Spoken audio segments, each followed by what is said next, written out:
2025 সালে দেশের শীর্ষ গ্রামের মধ্যে স্থান পেয়েছে আমাদের মুর্শিদাবাদের আজিমগঞ্জের বড়নগর গ্রাম। তাই আজ সেই গ্রামে ভ্রমণের উদ্দেশ্যেই আমরা বের হয়েছি। সে উদ্দেশ্যে এখন বর্তমানে গঙ্গা পার হচ্ছি, আপনারা দেখতেই পাচ্ছেন। এবং গঙ্গা পার হয়ে সেখান থেকে 30 কিমি পথ আমাদের যেতে হবে বড়নগর। এবং দেখতে দেখতে আমরা আজিমগঞ্জ শহরে প্রবেশ করে গেছি। এটি হচ্ছে সেই আজিমগঞ্জ শহর। দীর্ঘ 1 ঘন্টা 30 মিনিটের যাত্রার পর অবশেষে পৌঁছে গেলাম সেই বহু প্রতীক্ষিত বড়নগর গ্রামে।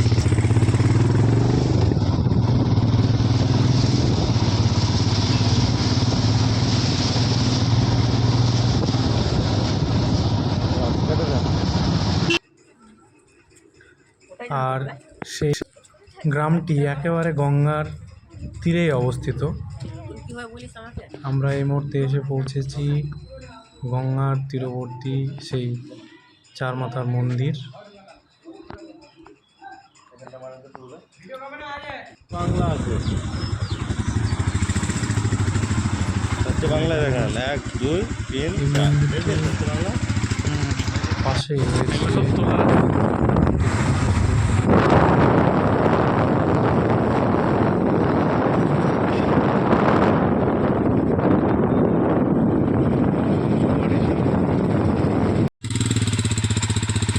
অবশেষে পরন্ত বিকেলে আদর্শ গ্রাম পরিদর্শনের পর আমরা চলে আসলাম নবাব সিরাজদৌল্লার কবরের সামনে।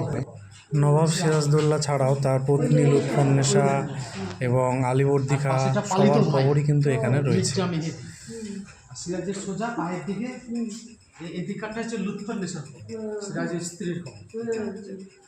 আর তার পাশেটা হচ্ছে আলেয়ার কবর।